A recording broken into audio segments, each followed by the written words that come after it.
video, which gave us the full overview of kind of the story we've been looking at over the past 5 weeks. But today we're really going to focus on the end bit of that video, which is Gideon and his 300 men kind of going up against this huge Midianite force. And you will have noticed in the video what the Israelites do, the 300 of them, is they blow a horn all at the same time. And it's kind of like a big act of their faith that God is going to move in this moment if we trust in him and are obedient to him. And I thought, how can we replicate the same? And I thought, I'm not going to overcomplicate it. You know what? We're all going to blow some horns as well. But here's the catch, okay? You actually have to do a bit of work here. You have to make them. And so this is one that Hannah made earlier, which has subsequently been flattened by my children. So it doesn't look like a horn anymore. But down at the front here, there's a whole bunch of horns that you can cut out, that you can decorate, that you can glue and sellotape stuff together and have a great time. So if you get bored of me, you can just come and have a great time over here in the craft table. What we're going to do is, if you all want to get a horn and decorate it, certainly for the kids, but I think there's 40 of them, so if some adults want to get involved as well, we're not going to judge. You can have a good time. And then at the very end of my talk, we're all going to blow and make a joyful noise to the Lord as a kind of act of we are going to have faith and trust in God as well. So there's some stuff to crack on with. There's also a dice if you want to make a dice too, and there's some activities kind of that are going to be primarily at the front, but you can come in, you can grab some, and you can stick out and you can move them. So feel free to get stuck in with that. Come on. Yes. Come and make a dice. Come and make a horn. People get stuck in. It was not a request, it was a command.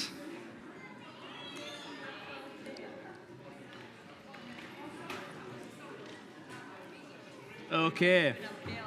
It's going to be chaos for a bit, and that's okay. We've always been a slightly chaotic church, all saints, and that's what I love us for. Right, so whilst they're getting on with that, I'm going to try speaking to you for a little bit, and hopefully it's all going to work out well. So as I said, today is the final mini-series looking at Gideon. And I think it's going to be chaotic for a little bit, it's okay. I think if we were to try to sum up the person of Gideon, if we were to try to boil down his character, who Gideon was as a person, you'd probably say he was a person of faith. Someone who is defined by their faith, their trust in God. This isn't working. Give it the old battery 1, 2 and see if that works. Yeah, there we go.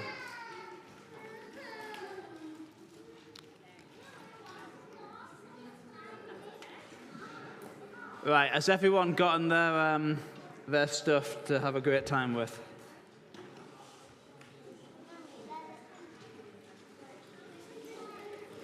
Just about?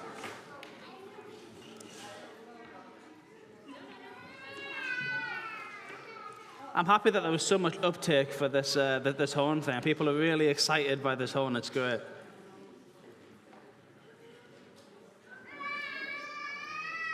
Isaiah really likes this horn. Okay, so Gideon, someone who is defined by their faith, their trust in God. For me, that's the main thing that shines through when I read Gideon. He is by no means a perfect person. Let's get that straight right out of the bat. He is not a perfect person. He makes mistakes. You know what? He's known to be fearful. You know, the first time we meet him, he's afraid. He's hiding in a wine press doing a job that is typically done right out wide in the open. You know, he's hiding away. He's hidden. He's fearful. He's afraid. But his choosing to follow God, despite what he is feeling in the moment, is what defines him.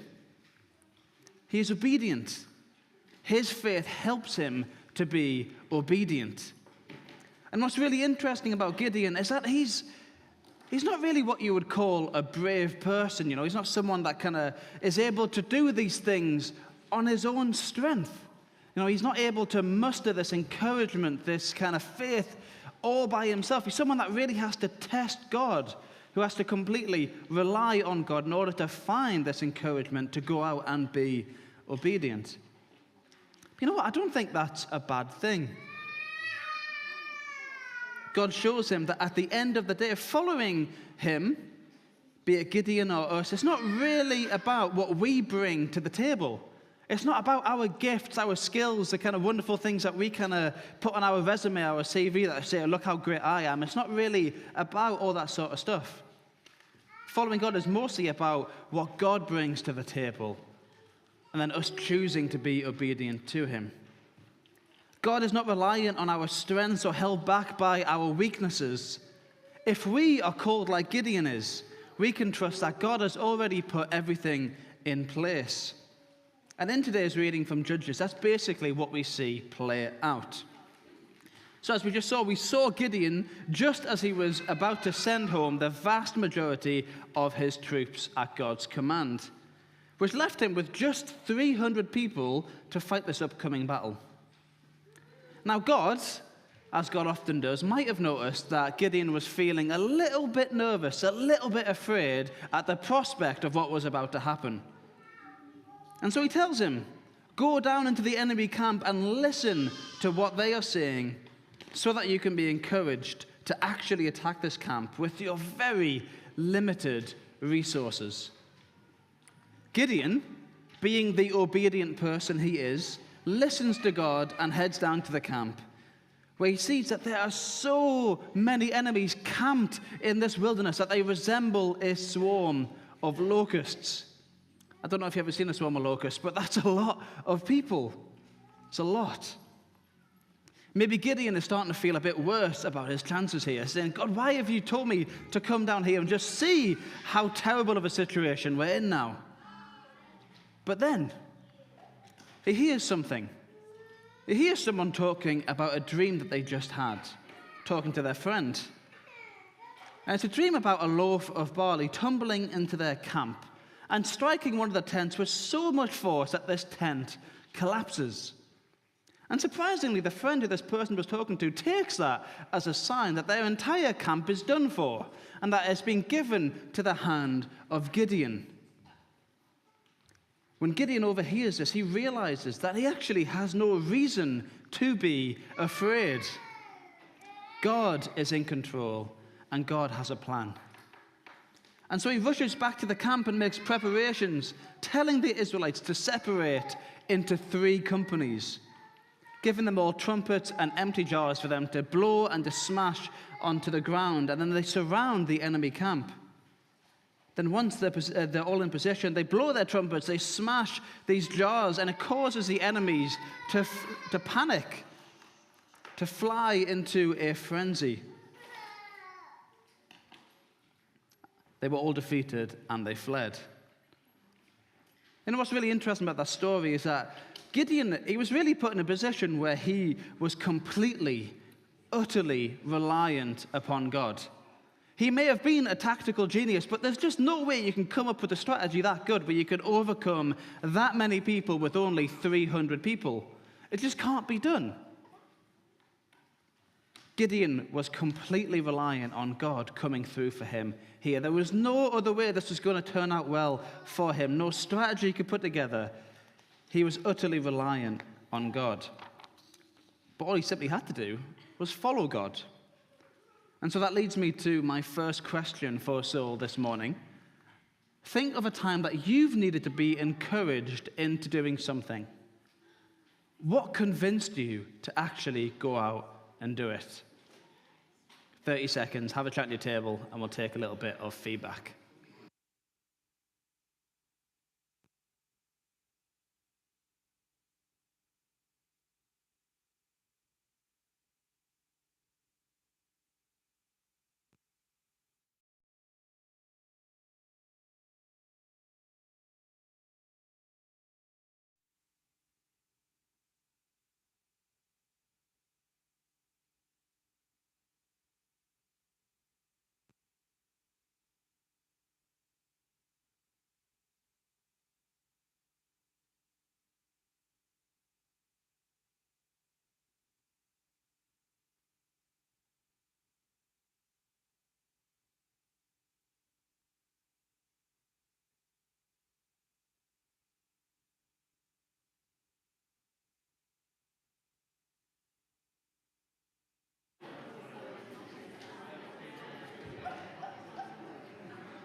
Okay. Sorry to cut your conversations off short, but I'm sure you all want to go home at some point today to your families, so...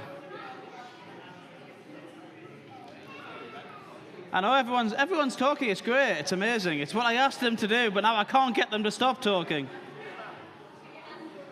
Does anyone have a bell that could just say, yeah, should I all put our hands up, go on, like we're in primary school, go on until... No, I'm not doing that. There we go, thank you.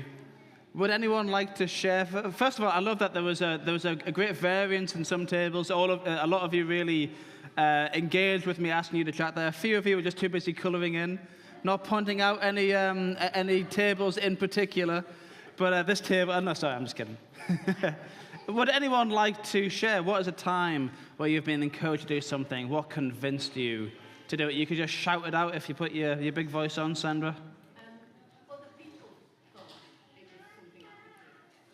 If other people thought it was something that you could do, that might convince you. Yeah, exactly. I think that's one of the main things, you know. People see that, oh, I think you'd be really good at this. And then that makes you think, oh, maybe I would be good at this. That is absolutely true. Kat, do you have one? Yeah, the Myers encouraged me to jump off the 5-metre dolphin centre diving board. Oh, you went diving, did you? You dived off a... The Myers. The Myers did. They convinced you to dive off a 50-metre... 5-metre. 5 meters. So you weren't doing Olympic diving, but 5 meters is still pretty high. How did you feel in that moment, Kat? How did you feel in that moment? Was it? Did their encouragement help you? They encouraged me. I'm not sure I did it again. Okay, their encouragement helped. She's not going to do it again, though, so... Are you sure? Not even for charity? Sam, I'm going to stop messing with you now. Okay. Thank you. Thinking about this myself, I found that whenever I have needed encouragement, be it in the really big kind of life-changing decisions, also the smaller stuff as well that only kind of impacts our day-to-day, I have taught myself to do two things: to pray and to study Scripture. And through doing this, I've kind of found whatever I needed in that moment, you know. I think, like, yes, it's great that we can have people who can kind of spot something in us, but we always need to be testing that sort of stuff against what is God's word, what is God saying to us as well. And I'm not saying that as a kind of, oh, look at Ben, look how holy he is, or whatever, he reads his Bible, he prays. I'm not saying it as that, but I'm saying that instead as a practice that all Christians should have at the center, at the core of their walk with Christ. And to prove that point, I'm going to tell you all a little bit of an embarrassing story, okay? From my recent trip. So, some of you may know that I've just gotten done hiking through the Italian Alps. That's a picture I took. It was very nice, it was very pretty. Sorry, I've got to talk about this at least once, okay? So yes, look at me, look at this great holiday I had. It was fantastic. I loved it. It was an amazing experience. Every day was not quite as sunny as that, but most days were. And I absolutely loved it. That was, except for one day, okay, the second to last day on this trip, where I guess you could say it was an interesting encounter with some of the local wildlife of that region. You see, I was descending a particularly steep and narrow mountain path. I was taking my time, you know, being really careful about foot placements, all that sort of stuff. So I was looking down, not at the amazing views, I was looking down at my feet. And as I was looking down, I happened to notice something slither right across in front of me. You might have guessed, it was a snake. And I had just caught the tail of it, the back half of it, kind of slithering under this big rock that covered up kind of most of the trail. And so I was left with two options, okay? The first one was, since this rock was covering most of the trail, I only had one place I could kind of put my foot. But that was right next to where the snake had just been, so I thought, I don't want to do that, it's going to bite me. And so I thought, what I'll do, I'll be sensible, okay? I warned the people behind me there's a snake, and then I will step onto the big rock, and then I'll jump off. And I thought that'd be fine, I'm not disturbing the snake, we can all go about our merry way. The problem with that is the snake took quite a lot of offense of me stepping on top of its home. And so as soon as I stepped on top of this rock, it darted out of the hole it had just floated under with its kind of head held high like it was going to attack me, and kind of made a beeline straight towards me.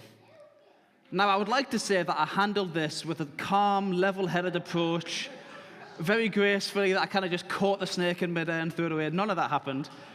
Instead, what I promptly did was panic, trip over my own foot as I was trying to run away, and almost fall down the mountain. I really hurt my ankle whilst I was doing this. It was not a good sight.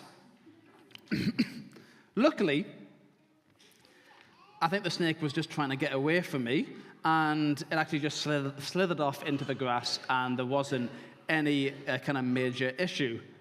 But if I'm honest with you, this encounter was enough to knock me. For the rest of the day, I was a bit afraid of encountering any more snakes. Suddenly, every patch of long grass or large rock was a potential hiding place for another one to jump out and do me in.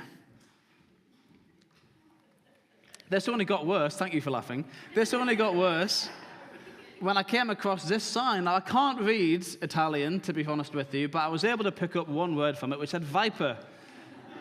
These were vipers, and I'm pretty sure that sign is there as a warning that you should be aware of the vipers and maybe not messing with them. And it was this one at the bottom that really went for me, so I kind of identified that was the snake that didn't like me. Now, maybe I was being a little bit dramatic, but I genuinely did not want to encounter another one of these snakes. And that really came to a head where I had to go through this broken bit of the trail where it was just a whole bunch of really tall grass. I just kind of froze there. You know, this is not my best moment. I'm sharing my whole soul with you here. I just kind of froze, and I thought, I do not want to step through this. This is, there's going to be a snake in there, and it's going to get me. But I also didn't want to stay where I was either, because I thought, well, I'm right out in the open here. This isn't good. I was genuinely worried about stepping through. But what helped me in this moment, and this genuinely happened, okay, as I was kind of contemplating my life decisions and why I was there, a Bible story came to me, and it's a Bible story about a snake, actually. There's a couple of them in the Bible, but the one that did was Acts 28. Where Paul is bitten by a snake on his wrist when he shipwrecks on the island of Malta. And apparently the snake was really venomous, because all the locals are like, oh, well, you're dead now, because you've been bitten by the snake. It kills people. But he was completely fine because of his, I'm guessing, trust in God.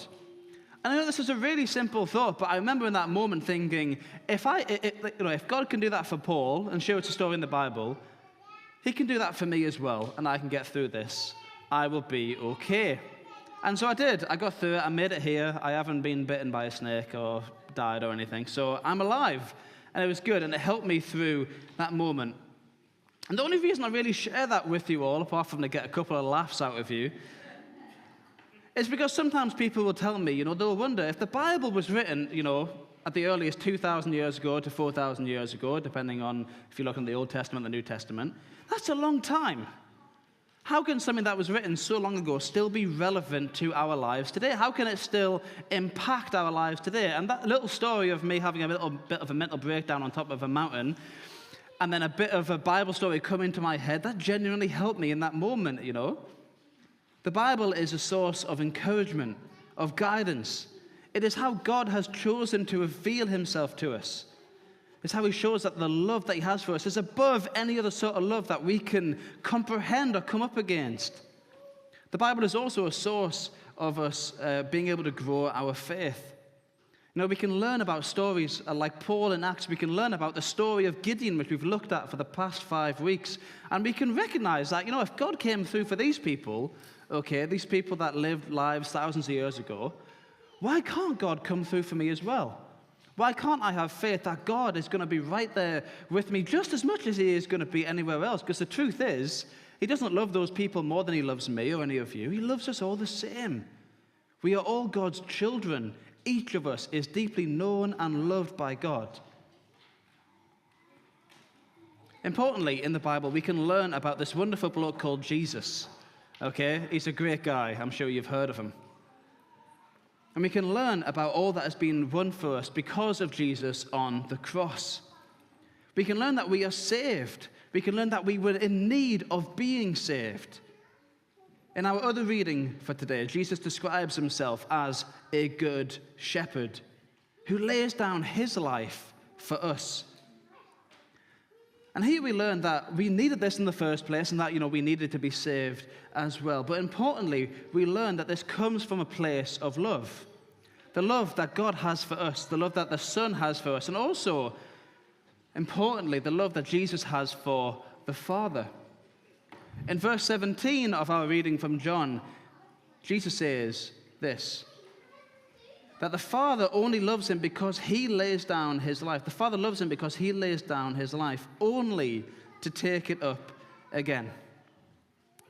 And to be clear, this isn't saying that the Father only loves Jesus because he is willing to die for us. That's not how this love works. But rather, this love is linked with the obedience of Jesus to the Father.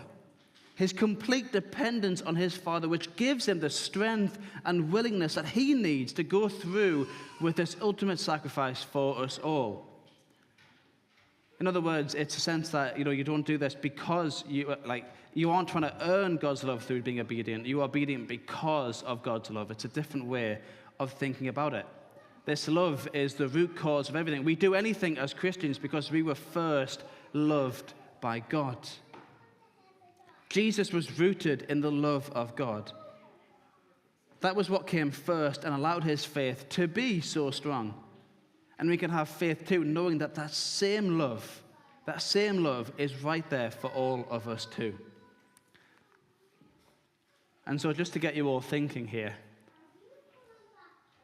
thinking about Gideon, thinking about my own failures with a snake, all that sort of stuff. Does needing help or encouragement make you any weaker? Just one for us to ponder about there. What do we think? Does needing encouragement, does sometimes struggling with our faith, does that make us any less of a Christian? Any less of a person? It certainly wasn't the case for Gideon, if we're honest, is it? God had to spend a lot of time convincing him, but that doesn't stop God doing amazing things through the life of Gideon and his choice to be obedient to God. We've followed the story of Gideon for the past 5 weeks now, and I hope that you might have picked up or seen that his decision to follow God did not fix all of his problems. It did not fix any of his problems. It did not make his life wonderful or hassle-free in any way. In fact, it was the opposite. Following God made his life a whole lot harder. Following God forced him out of his comfort zone into situations that would have been, and clearly were, terrifying for him to be in. Gideon would not have found following God easy. No wonder he needs so much encouragement. It's true that following God often demands a lot from us. Our faith, it's not a passive one. Sometimes we might wish that it is. We wish we could just sit on the sidelines, but that is not the calling that God gives us. We don't get that luxury, the luxury of sitting on the sidelines or pretending to be involved. God demands us to fully commit, to fully invest ourselves into the pursuit of him. To help him do this, Gideon found encouragement from God. And to help us follow in his footsteps, we have Jesus and the promises that he has made for us as well. Elsewhere in Scripture, Jesus describes himself as a rock, a kind of fortress, a place that we can build our lives upon. The imagery there is that if we do that, if we choose to build our lives upon Jesus, that's a fortress that isn't going to crumble, that isn't going to fall down when we need it most. It's a message that we can rely on Jesus in even the most difficult and hardest, most painful moments of our lives, and we can find that he is right there still, like a strong fortress, protecting us. And so my final question, again, just for one for us to think about. Do we think that's true? Do we trust that God is fighting for us too? That Jesus is our strong fortress? In a moment, we're going to blow the wonderful horns that I'm sure you've all spent a lot of time preparing. And we're going to blow it, I guess, as a symbol of our faith. Okay, the fact that, we recognize, we've read these stories, we've looked at the story of Gideon, We've heard the story of Paul. We've seen God come. We've read God come through time and time and time again for all these figures in the Bible. We're going to blow these horns in a minute to kind of say, God, we trust. We have faith that you will come through for us as well. That you are not just the God of Gideon, the God of the Israelites, but you are our God as well. You know, for Gideon and the 300 people with him, blowing those horns, they would have been the ultimate act of faith. Like I said, there's no strategy or worldly example that's going to tell them that blowing these horns is going to work. That the Midianites are going to be flown off into a frenzy and be defeated, you know. You look at that in like the cold light of day and you say, we're just going to blow these horns and kind of wave these torches around. We're going to give away our position. They're just going to come and kill us.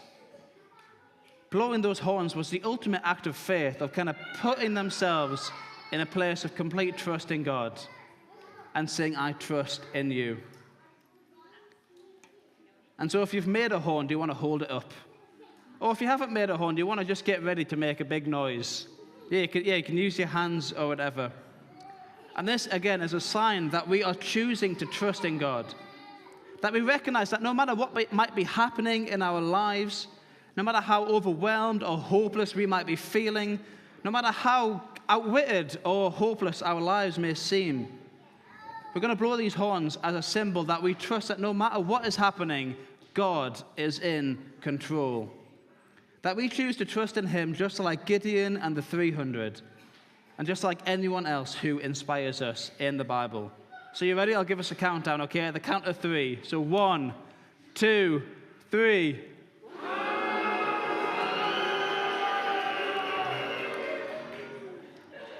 That was great. Well done, everybody. God bless you.